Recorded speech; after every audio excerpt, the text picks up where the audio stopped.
hermano. Ese bumper me pone como en tensión a mí. Me gusta más el merenguito. Sí. Bueno, vamos Álvaro, mi a merenguito. dar la bienvenida a no la bienvenida, eso es recibimiento a un miembro de este espacio, ¿verdad? Claro. Y toda esta familia, Amigos. nuestro consultor, por excelencia, don Víctor Villanueva. Gracias, mis queridos. Para mí es un privilegio estar aquí en esta mi casa. Sí, Sobre todo con tantos amigos, hermanos, personas que quiero y que tenemos unos históricos de batalla disímiles. Y que yo tengo un amigo que dice, mira, tú todas las mañanas, nadie es como tú. ¿Y por qué? Porque todas las mañanas tú amaneces en rumba todos los días. Ay. Pero lo que yo siento aquí, que la rumba de la tarde es mucho mejor. Bien, excelente. Es mucho mejor. Bueno, Víctor, una de las preguntas más comunes por todo el que le da seguimiento a la situación de Venezuela es ¿qué va a pasar con Maduro? Ay, mi madre. ¿Qué va a pasar con Venezuela? Bueno, la sorpresa para mí, en términos, digamos, analíticos, de investigación y ponderaciones que uno hace desde la observación y análisis, es que haya gente que se haya sorprendido con lo que ha acontecido.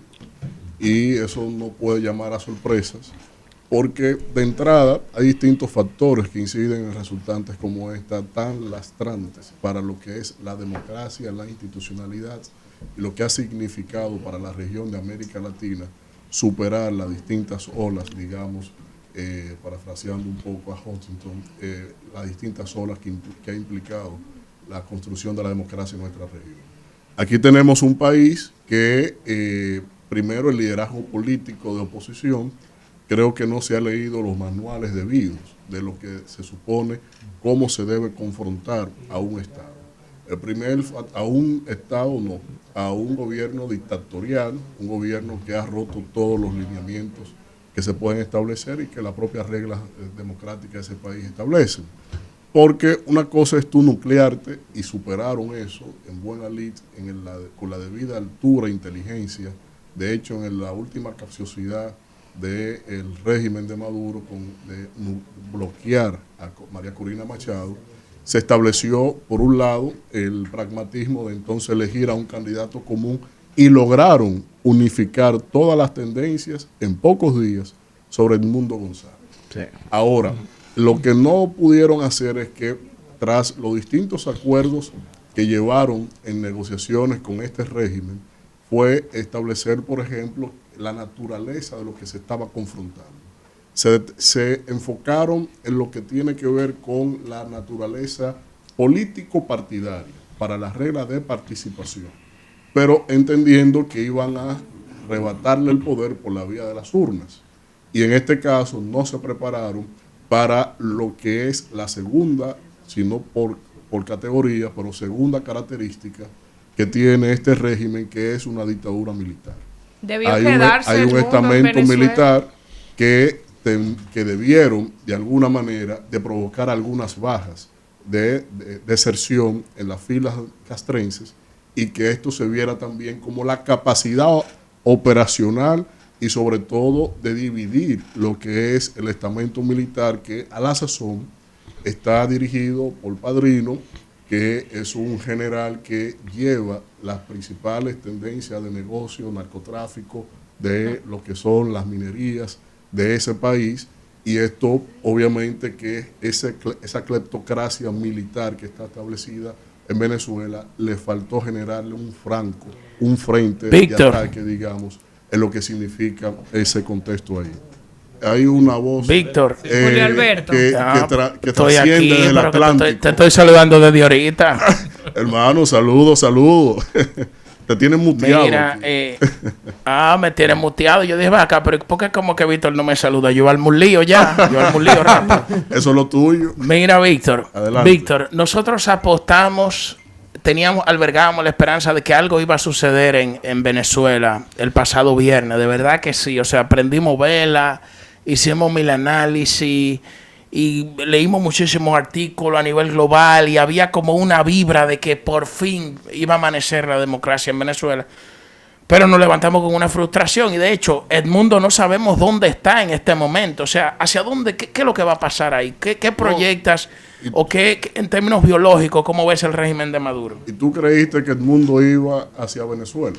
O sea, no había manera. Yo nunca creí O nada sea, de eso. ¿y de qué manera? Primero, un gobierno que ejerce a condición de soberano y tiene todas las capacidades militares y sobre todo de dominio del espacio aéreo, territorial y marítimo para hacer valer sus pretensiones del magnánimo en este caso. No, Entonces, y Diosdado Cabello dijo que en cuanto llegue a Venezuela no lo van a arrestaba, apresar. pero sí pisaba. Claro. Porque ¿qué pasó con los expresidentes en Panamá el día de la elección? No lo dejaron. No dejaron aterrizar. despegar el avión desde Panamá. Ni siquiera porque un avión con una carta de ruta, con una declaración de pasajeros que son tramitadas antes de despegar, recibe la autorización y es cuando entonces el avión despega, porque tú no vas a despegar para averiguar si te vas a bajar. Fue un error Entonces, que saliera Edmundo de Venezuela. Es que ahí quería concluir. El liderazgo político tiene que desafiar en el centro. Cuando yo vi que Edmundo salió, que María Corina salió, yo, ¿quién es que va a arrebatar aquí la toma de posesión?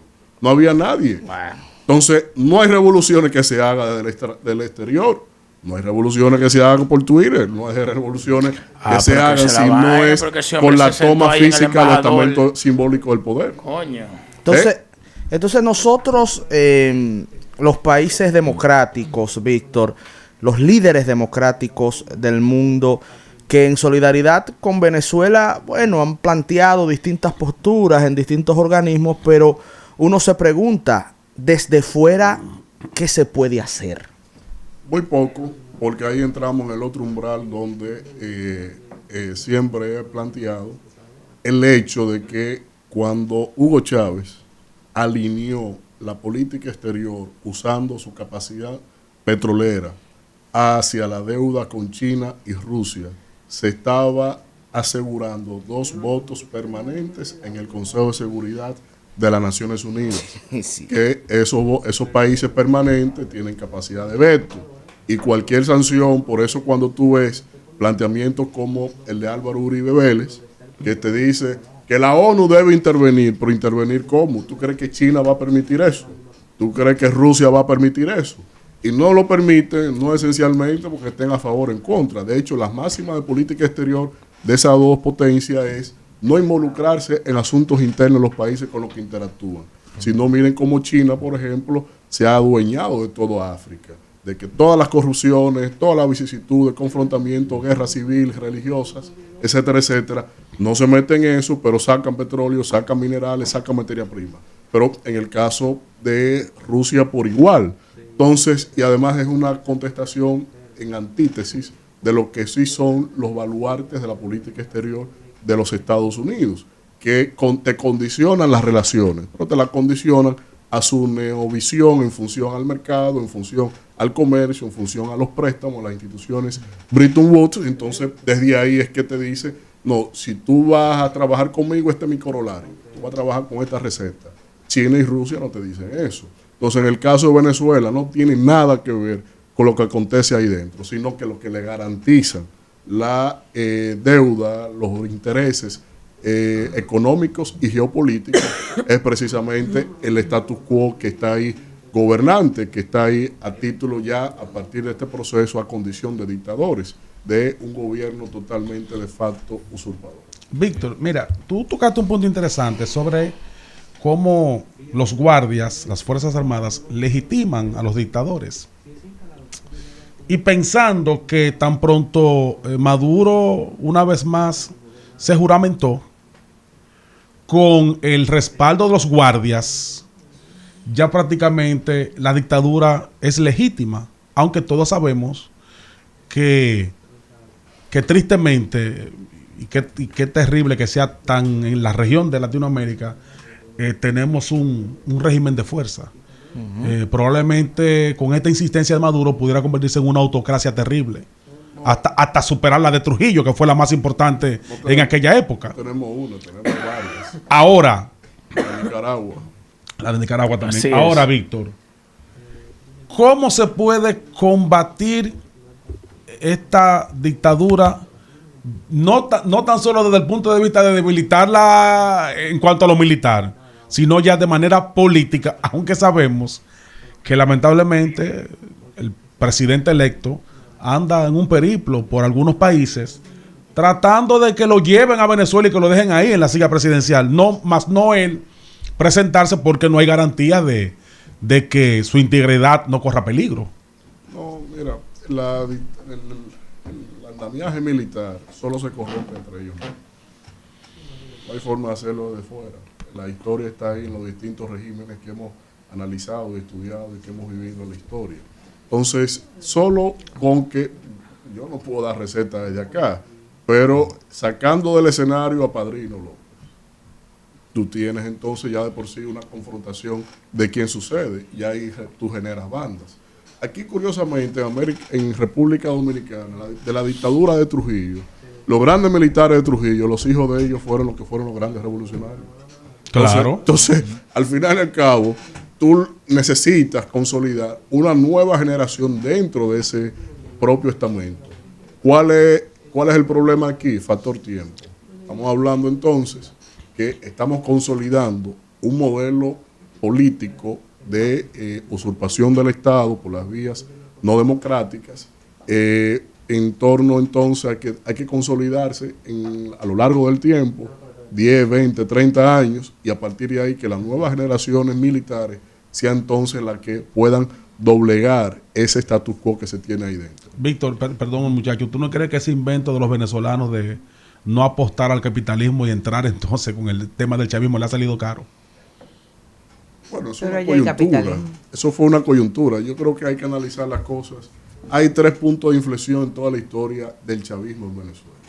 El primer punto de inflexión fue el intento de golpe de Estado a Chávez.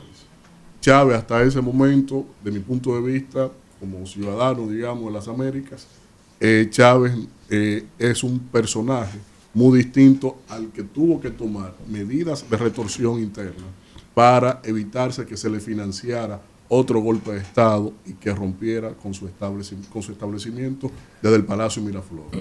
Y a partir de ahí un otro Chávez, que yo ni lo comparto ni lo resguardo, y es que y dónde está la tesis embrionaria de toda esta debacle económica, social, etcétera, etcétera, que ha tenido Venezuela. El otro punto de inflexión se tiene ya a la salida de Chávez y cómo el propio chavismo sucede a Chávez. Y aquí llegaron entonces a la desvergüenza. ¿Por qué la desvergüenza? Porque cuando Chávez tuvo que perder referéndum o elecciones, asumía la receta y los resultados. La asumía. Están ahí los datos, están ahí los hechos reales.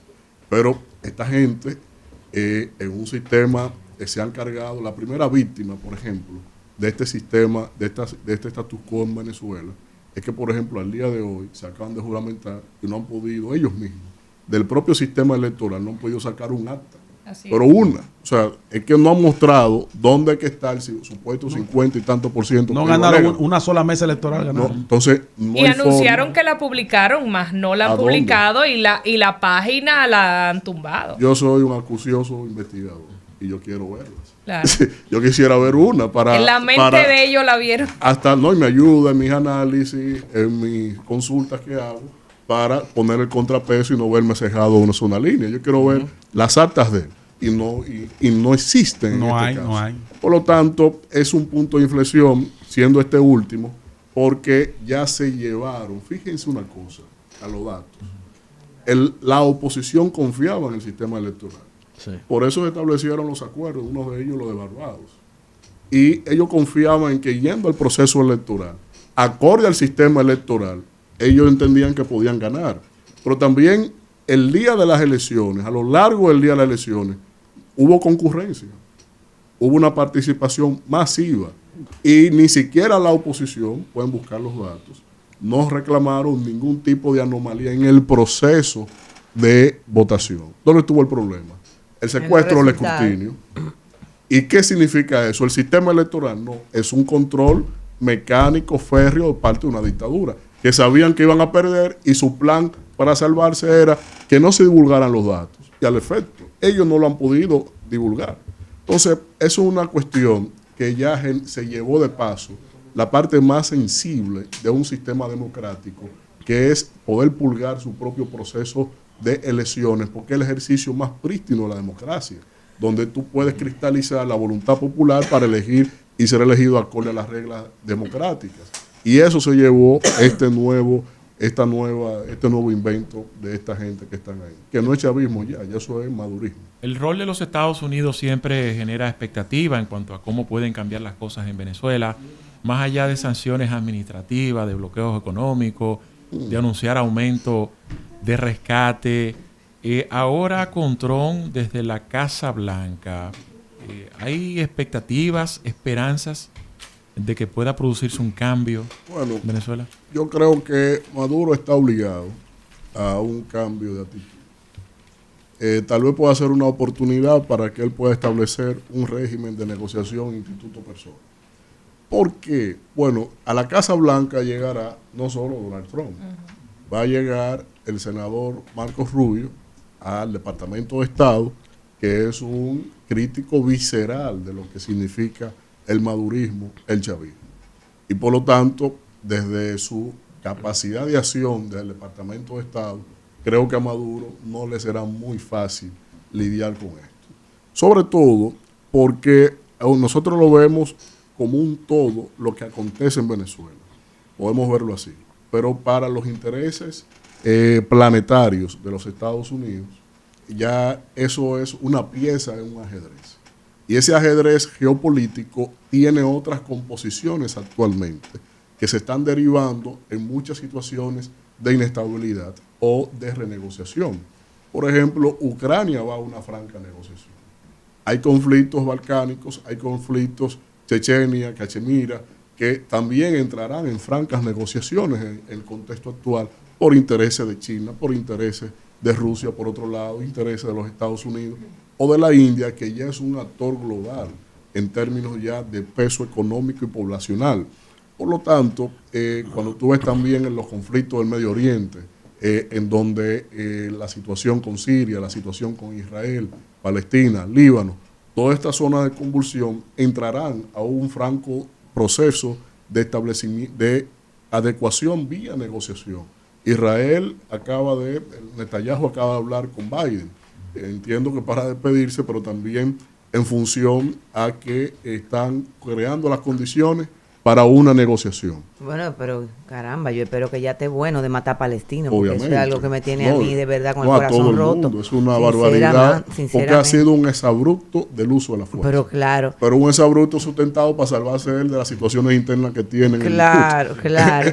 Yo quería preguntarte también de eso que le ha dado a Trump ahora, que quiere Groenlandia, que quiere cambiar el Golfo de México por el Golfo de las Américas, que quiere además el Canal de Panamá. A ver, porque esa pregunta, para acompañarte, Claudia, puede parecer una locura, ¿verdad? Que quiere que Canadá sea parte de un estado de Estados Unidos. Que sale de una mente caprichosa. Pero a mí me gustaría ver, en tu concepción, Víctor, si tiene alguna lógica geopolítica estos planteamientos que hace Donald Trump, específicamente con el tema de Groenlandia y con el tema del Canal de Panamá. No, todo tiene lógica económica. Vamos a ver. Y Canadá también, falta un estado de Estados Unidos que ya impusieron la reelección en Estados Unidos. Mira, cuando le va a dar tiempo a él para tantas cosas. Yo voy a decir lo siguiente. Yo cuando veo cosas tan inéditas, siempre trato de acudir de encontrar alguna respuesta desde la filosofía. Y me fue inevitable pensar en Miguel de Unamuno, que pueden estudiar ese personaje que para mí es uno de los más fascinantes de lo que es el pensamiento, digamos, filosófico español, un personaje único. Decía Miguel de Unamuno que a menor nivel de pensamiento, mayor actitud tiránica. Wow. Así se ejerce el poder con personalidades y personas como Donald Trump. Sí es pertinente, sí, pero tal vez planteado en un contexto de los años 1800, ya por el siglo XVII, siglo XVIII, en una sociedad post-westfaliana, en donde el derecho internacional recoge los tratados de Westfalia. Uno recoge que en el 1776 fueron los primeros escritos donde se intercambiaron entre estados. Y a posterior, la que es la práctica común en lo que significa, miren, cuando usted constituye un estado que se declara independiente, usted tiene que tener territorio, población, institucionalidad política, que rige ese territorio y esa población. El siguiente paso es el reconocimiento internacional. Y en el reconocimiento internacional, en el mundo actual, acorde a las normas erga omnes, es decir, las normas oponibles a todos, tú tienes que cumplir con democracia, con derechos humanos, un conjunto de principios que te dicen, sí, te puedo reconocer como Estado. Pero en el caso de en los siglos XVI y XVII, la práctica era otra. El reconocimiento venía y la práctica entre los estados era la compra de territorio. Alaska fue comprado, por ejemplo, la cesión de territorio a cambio de reconocimiento. En el caso de la República Dominicana, lo que pasó con la península de Samaná, también fue una jugada, digamos, de los conservadores ateros que teníamos aquí con Santana, que para el reconocimiento de la corona española tenían entonces que ceder la península de Samaná, si no sucumbía el proyecto duartiano en sentido abstracto. Entonces, cuando tú tienes ese planteamiento en el siglo XXI, solo la filosofía te da la respuesta, porque es totalmente atemporal, desconoce cuáles son los baluartes, lo que ha significado atravesar 2 guerras mundiales, establecer toda una institucionalidad donde Estados Unidos fue el gran promotor de la última, sucesora de la Sociedad de Naciones, la hoy Naciones Unidas, y desde ese ángulo Donald Trump lo que se evidencia como una persona que no reconoce lo que es la soberanía de un Estado, lo que es el principio de la autodeterminación de un Estado, y muestra unas apetencias que desde la óptica de su principal financiador, conseguir el predominio del comercio y de los recursos y sobre todo la minería de los metales raros, obviamente que es un planteamiento muy lógico, porque para él lo que le está granjeando es mantenerle un predominio a las empresas de su principal financiador, Elon Musk. Le está diciendo, yo te voy a resolver esto, el canal, tu barquito van a pasar muy rápido por ahí y no habrá problema para tus transacciones. Entonces tienen que disimular un poco, porque si no van a meter los dos a la humanidad en un problema mayúsculo.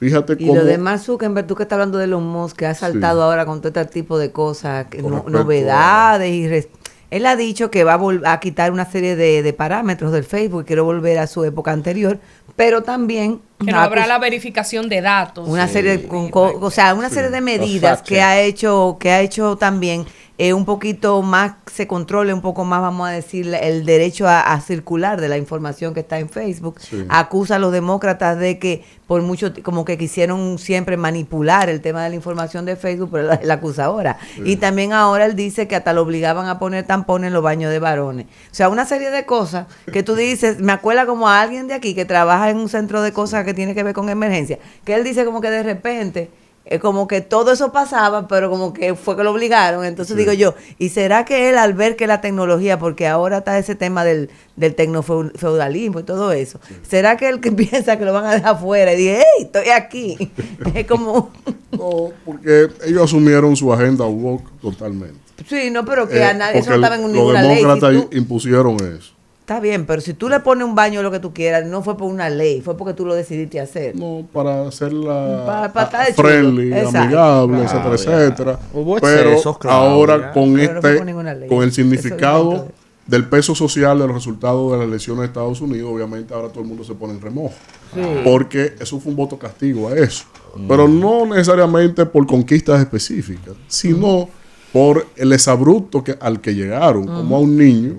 Tú le vas a permitir en el colegio, sin el concurso de su padre, que ellos puedan elegir el sexo con el cual ellos se sienten. Imposible. Pero por Dios, es que llegaron a un escenario de la aberración.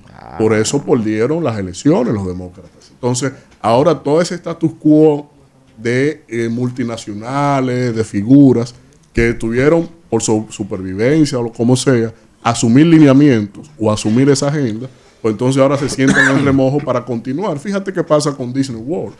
Disney, ¿qué te dice? No, ya la película, ahora sí, no, sí, solo sí. Entonces, el tema es que precisamente a razón de eso. Pero también porque mucha gente empezaron a perder taquilla también, porque en muchos países claro, pues yo mismo, hubo una película que le gusta a mis hijos. Yo la fui a ver, la segunda que salió, la fui a ver primero antes de verla con ellos. porque no le iba a permitir ver lo que yo vi en la primera.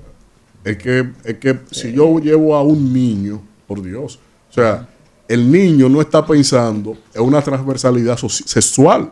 No lo está pensando. Entonces, ni está en pero ¿por qué hay que llegar ahí? Ya eso son locura.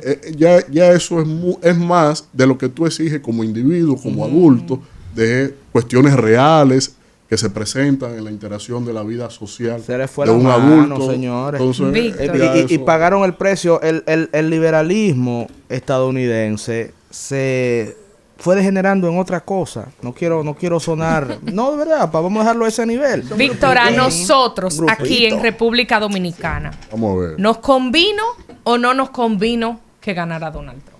Bueno, eso ya lo veremos. ¿Cómo elegir entre lo peor y lo malo? Diablo. Entonces, porque al final y al cabo, aquella era todo lo que estamos hablando. Exacto. Sí, y este es el resultado de la hecatombe. Mira, vamos, la mano derecha no, me voy a quitar la izquierda, pero te va a quitar una. Entonces, fue una decisión, entiendo, para la humanidad en esa tesitura, porque de hecho, fíjate cómo muchos gobiernos, de Austria, Alemania, ya muchos gobiernos, mira el de Canadá, se han puesto en jaque con un efecto Trump, porque la composición ideológica de los partidos que conforman esos parlamentos van distintos a lo que van a ser los preceptos de los lineamientos de la administración Trump. Acaba de asumir un nuevo secretario general de la OTAN. ¿Y cuál es el recetario que él plantea en su discurso de hace unos minutos? Lo pueden buscar. Él dice, bueno, no, aquí hay que aumentar el presupuesto de inversión en guerra. No estamos en guerra, pero tampoco hay paz. Necesitamos invertir más del 2%, que eso no alcanza el PIB de los miembros, para financiar actividades de guerra, defensa. Entonces, ¿y quién plantea ese rezo? Donald Trump. Que puso en jaque a la OTAN, al NATO en inglés, que lo puso en jaque precisamente porque los miembros no invertían como invertía Estados Unidos, para defenderlo a ellos. Entonces, ya hay una cuestión que para nosotros como país, nosotros tenemos que verlo, tal vez sacar algunas cosas puntuales. En términos de lo que significa el nearshoring, ya eso replantea otra concepción. El nearshoring es una respuesta a lo que fue la ruta de la seda por los países del G7. Y esa deslocalización de la producción en cercanía para las grandes potencias, para las grandes industrias, entonces tenemos que ver cómo eso va a afectar a la República Dominicana, porque Donald Trump tiene otra concepción, todavía no se ha descifrado totalmente, pero lo de él es en minúsculo. Aranceles y solo lo producido en Estados Unidos. Él no ve el rol global que tiene Estados Unidos en la industria, en el financiamiento comercial internacional. Entonces, para nosotros es un desafío marcado en ese punto. Muchos sentían el factor relacionado a la migración. Sí. De los dominicanos allá, ya tendremos que prepararnos para que vengan, todo el que se fue por la vuelta, vengan para acá. Pero también lo veíamos desde el punto de vista también de la situación migratoria con Haití, que siempre ha sido un problema, nunca hemos sido efectivos en ninguna parte de nuestra historia democrática en el control de esa frontera, pero también como nunca, afamada palabra oficialista, como nunca se ha tenido también una actividad irregular de presencia de haitianos en el país, y se entiende que él puede entonces corresponder la actuación de la República Dominicana para el control fronterizo. Pero ¿qué resulta? ¿Quiénes son los que ejercen el poder en la República Dominicana? ¿Tienen la misma concepción de ese control? Yo lo dudo, porque la filosofía establecida por el propio presidente actual de la República es que aquí tenemos dominicanos de otros rostros, y que si las leyes migratorias se le aplicaran a él mismo, ni él ni su familia fueran dominicanos. Dijo inclusive que estuviera en Manhattan, donde tiene unos familiares allá establecidos en Nueva York. Entonces, la cuestión es que ¿de qué nos vale tener al Trump si quienes ejecutan la política migratoria tienen una concepción distinta a lo que es el orden, digamos, de la norma dominicana? Bueno, apreciado Víctor Villanueva, gracias. Ya se acabó el tiempo. Caramba, tiene que volver. Este programa tiene que ser de 3 horas y media. 3 horas y media. Excelente. 3 horas y media. Por ahora déjalo así. Déjalo así, Víctor. Muchas gracias. Bueno, chao, chao. Porque usted no le da el tiempo. Solo Julio Alberto habla media hora.